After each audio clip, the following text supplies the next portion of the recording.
My name is Alice. I'm currently parked on this faded sofa, trying to stitch together the mess that my so-called family life turned into. You know, before all this, I was living the typical 9-to-5 grind. I mean, marketing isn't exactly a thrill ride, but it was my thrill ride. Enter Jack. Dear old Jack. We were college sweethearts. That's what they call it, right? We did the whole dance, meeting at some random party, him spilling his drink and charming me with his red-faced apologies. Fast forward, love blooms, and marriage seemed like the right next step. He was some hotshot coding genius, had a nice gig as a software engineer. And things were sweet, smooth even. Then Charlie happened. Our little bundle of sleepless nights and toothless grins. So, I hung up my marketing hat and decided to go all in on this housewife gig. That meant I had more time to start picking up on the nuances of Jack's moods, especially when Linda, the Lord Almighty mother-in-law, rained down her opinions via Skype. Never met her in person, but damn, she sure did like to make her presence felt from a few hundred miles away. You need to put your foot down, Jack. Linda's voice would slice through the speakers. A man's home is his castle, and don't you forget it. I'd see how Jack's eyes shifted, shoulders squared like he was gearing up for war. After the call, he became a different guy. If I left a mug on the counter or dared to sit down before the clock hit acceptable by his newly acquired standards, boy, would I get it. It's not a hotel, Alice. You see that? That's a dish out of place. His words felt like cold steel, not the Jack I knew. Jack would flip from Dr. Jekyll to Mr. Hyde and back before you could say schizophrenia. But it wouldn't stick. Once Linda's echo faded, I'd get my Jack back. On this particular Tuesday, Jack had that look in his eyes, that unnerving glint that always showed up post-Linda. He ambled into the kitchen, my domain, and leaned against the fridge with all the subtlety of a sledgehammer. Hey, babe, you need to pick up the pace around here. Mom said. I cut him off, hands deep in dough. If Linda says jump, we asking how high now? Not funny. She's right. We won't raise Charlie in a mess. I mean, look at this place. I followed his pointing finger around our perfectly tidy kitchen. The nerve of him. I thought about giving Jack a piece of my mind, but my mother always said to pick my battles, and with Jack on a Linda-fueled bender, it didn't feel like a winnable war. Suddenly, the sound of Linda's screechy tone popped from the living room. Another Skype alert. My stomach dropped. Come on, Alice. It's Mom. Watch the attitude. My eyes nearly rolled out of my skull.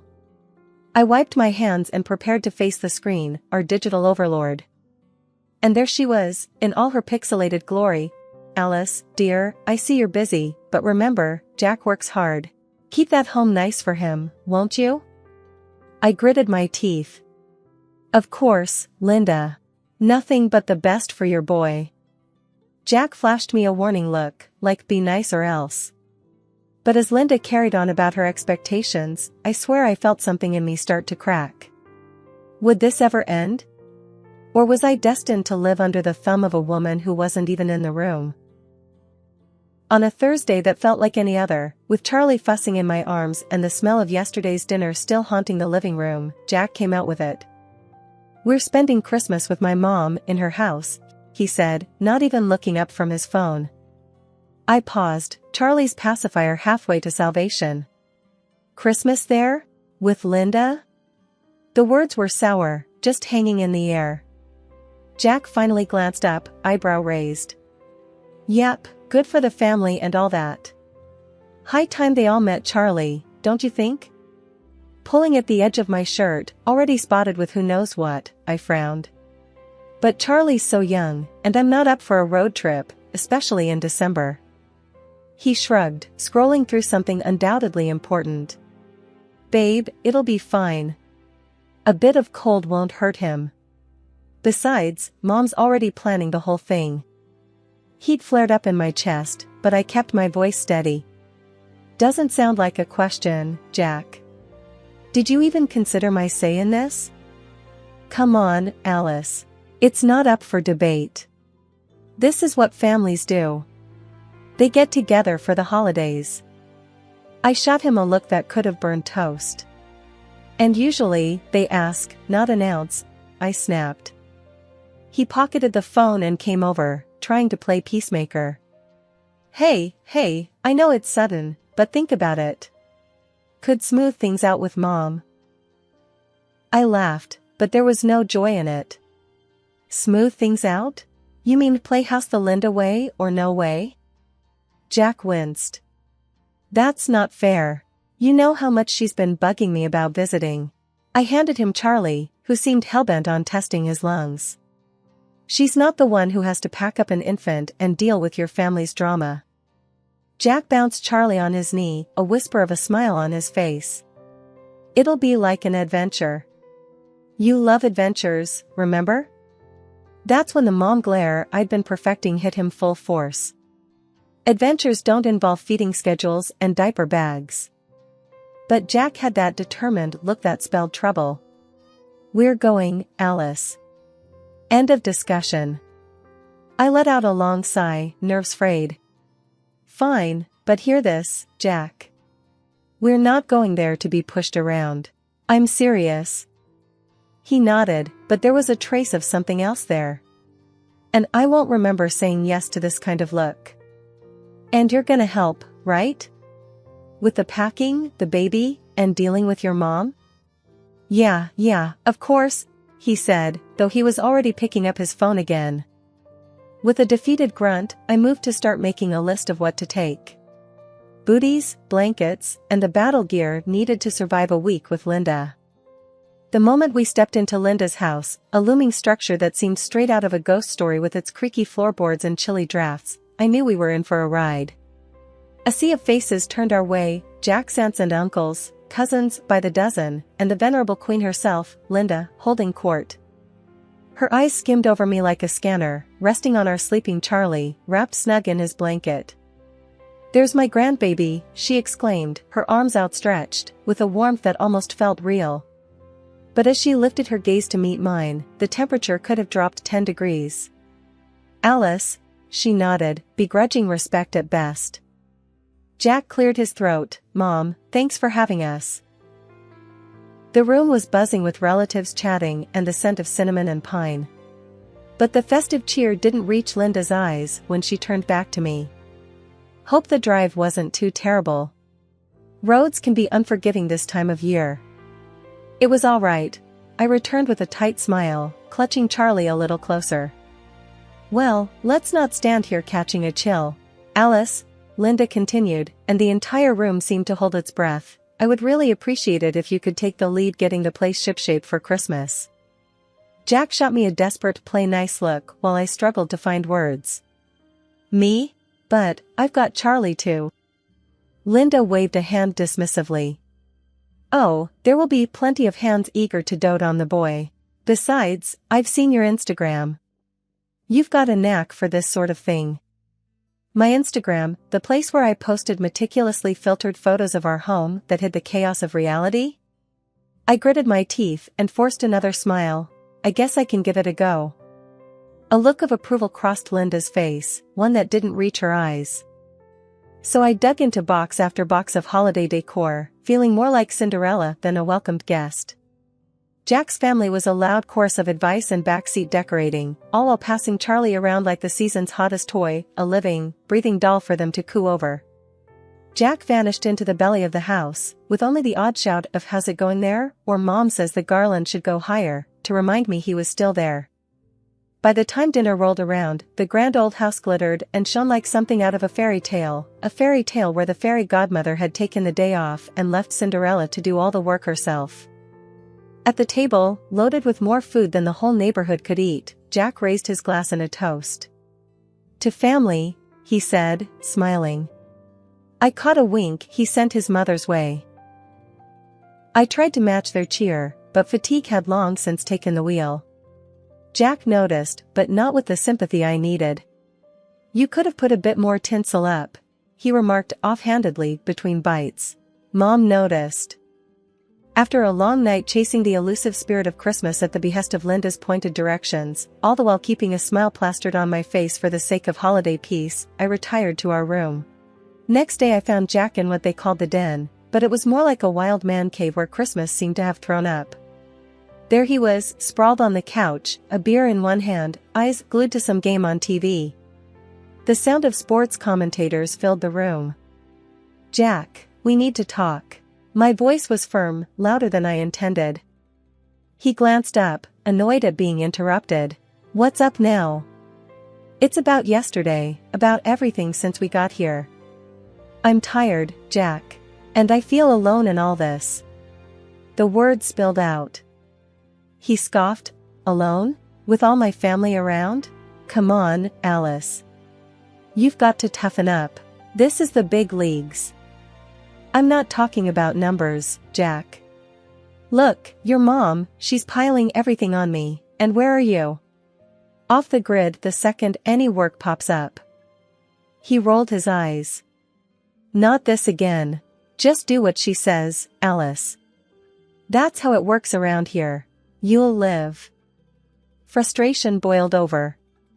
"I'm not one of your mom's robots, Jack. I'm your wife, and I'm asking for your help.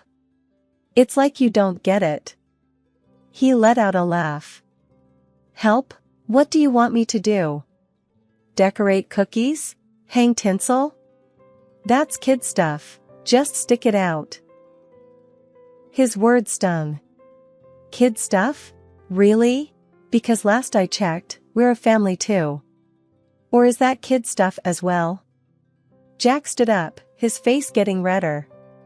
"Watch your tone, Alice. Don't start something." The room felt smaller, the walls closer. "Start something?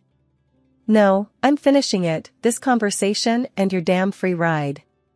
"What's your deal, Jack? Too good to help out your own wife?" He moved towards the door of the den. "I've had enough of this. You knew what you were getting into when you married me. Remember that?" I followed him. "Yeah, I remember. Promises. Support. Respect. Heard of them?" But he was already out the door, leaving me talking to a room full of silent trophies and blinking lights. The next day, there wasn't much change. The family was all over the place, and I was still the designated workhorse. Jack avoided me, getting tight with his cousins, laughing too loud over beers and football. I worked, hardly speaking to anyone, especially not Jack. I was too angry, too worn out.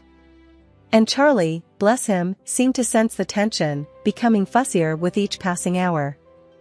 In the middle of a diaper change, Charlie crying and clutching at me, one of Jack's aunts walked in. She didn't knock, just barged in with a bucket of soiled linen. "Here you go.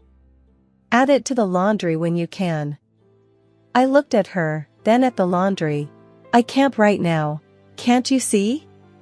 She raised her eyebrows, surprisingly bold. "It's just laundry, dear. Plus, that's what you're here for, isn't it? To help out?" I straightened up, holding Charlie tight against my chest. "Just because I married Jack doesn't mean I'm the family maid." She frowned, her own patience wearing thin. "Don't be so sensitive. We all do our part here." "Yeah? When's Jack's turn?" Her face turned sour. "Jack? He's catching up with family." "Catching up?" My voice rose over Charlie's cries. "Is that what you call it?" She left without another word, but her message was clear, this was on me. I was on my own. I had to shove my way through the crowded store on Christmas Eve, grabbing whatever was left on the shelves. Didn't matter much what it was, anything could be turned into a Christmas dish with enough butter and salt, or so I figured. My phone was buzzing in my pocket the whole time, probably Jack or Linda wondering where I'd got to. But I was too frazzled to answer. Back at the house, I lugged the grocery bags through the snow, my arms about to fall off. Nobody came out to help, of course. I dumped the bags in the kitchen and rolled up my sleeves. The turkey wasn't going to cook itself. The oven felt like a furnace on my face, the heat mixing with my frustration into a kind of steam. As the gravy simmered and the pie crust started to brown, I felt my head spin. I took a seat for a quick breather. Linda stumbled upon me as if I'd planned it, her face twisting into a scowl. "What's this? Just sitting around while there's work to be done?" Before I could gather my wits to answer, Jack appeared behind her, his tone sharp. "Yeah, Alice, what's the deal? We got a timetable here." "I just needed a second," I said, the room tilting a little. "I'm not feeling too." "Oh, save it." Linda cut me off. "This family needs team players, not weaklings. If you can't handle it, maybe you shouldn't be here." Jack didn't say a word in my defense, just stood there nodding like a puppet. Tears burned behind my eyes, but I wouldn't let them see. "I'm not weak," I shot back, pushing up from the chair. "And I don't need this crap, not from you or anyone." Jack's face grew hard. "Watch it, Alice, or you'll be out of here so fast." He let the threat hang between us, heavy as the smell of roasting meat. I bit back a sob, threw on the apron, and turned back to the stove. They left, satisfied that I'd been put in my place. But later that night, after the plates were licked clean and the presents opened, after the laughter and the carols had quieted down, I lay in bed, the silent tears finally falling. They thought I was the weak one, but it was them, all of them. Weak for not helping, weak for not seeing, weak for not caring. Christmas dinner was set up like some kind of fancy spread you'd see in a magazine, except there was one thing off: my seat. It was away from the main table, like I had some sort of disease. I could hear them all, the clinking glasses and the loud laughs from where I was put. I sat there for a moment, staring at the untouched plate. A dry turkey slice stared back at me, the cranberry sauce bleeding into the stuffing like a bad joke. That's when I knew I was done. Finished playing pretend. Charlie was upstairs, asleep in one of the guest rooms. No way was I going to have my kid grow up thinking this nonsense was normal. I stood up, my chair screeching against the floor, louder than I expected. I didn't care. I went upstairs, packed the bags I'd been living out of for what felt like forever, zipped up Charlie's little backpack with his favorite toy and the picture book we read every night. Downstairs, the laughter ticked up a notch. They didn't even see me hauling our lives out of there in 2 trips. The walk to the train station was brutal, the cold cutting through my coat. But each step tugged a little something off my shoulders, a weight I didn't want to carry. At the station, it was empty, the kind of quiet you only get when everyone's at home. I sat there on the bench, Charlie bundled up beside me. "No more of that for us, Charlie," I whispered to him, hoping he was dreaming of something nice, something simple. "Just you and me now." The train rolled in, a lonely hunk of metal that blew hot air out the sides. I picked up Charlie, still asleep, and stepped inside the warmth. The clang of the closing door marked the end of an era as I lugged my bag out of what used to be home. The small bundle that was my baby dozed quietly in my arms, blissfully unaware of the turmoil surrounding us. It was just the 2 of us now, heading into the great unknown. I remember stuffing onesies and diapers haphazardly into the bag. There were no pictures taken off the walls. No second looks. Just the essentials for him and a few clothes for me. Every grab, every zip, felt like a tiny rebellion. Pulling into my parents' driveway was like stepping into a world paused at the brink of joy. They rushed out, my mom's arms wide, my dad's face split with a grin beneath his old, faded cap. "Alice, baby, come in. It's freezing out here." Mom smothered us in one of her bare hugs, the kind that could squeeze the sorrow straight out of your soul, while Dad took care of the bag and the base for the baby carrier. The warmth of the house hit me like a mug of hot cocoa. They had the Christmas tree twinkling, the lights blinking in a slow, sleepy pattern. We settled into the living room, and before I knew it, my mom had a steaming plate of food in front of me and a stocking filled with baby rattles and teething rings. It felt unreal. Laughter filled the air, a stark contrast to the thick silence I'd escaped. The baby stirred in arms, and I kissed him, promising silently that it was going to be different. We were just about to toast, the clink of our glasses ready to sing, when my phone rang, jarring against the melodies of Jingle Bells. I checked the caller ID, Jack. Hello? Alice, where the hell are you? It was Jack, his voice a cocktail of anger and confusion. At my parents'. Where else would I be? I said, not missing a beat. There was a pause, and then, you need to come back. This isn't your home anymore. I snorted, the laughter bubbling up from deep within, genuine and loud. You're joking, right? I'm done with being treated like I'm invisible until you need something. Don't be dramatic. Just get back here. Everyone's asking about you, the dishes are piling up, I cut him off.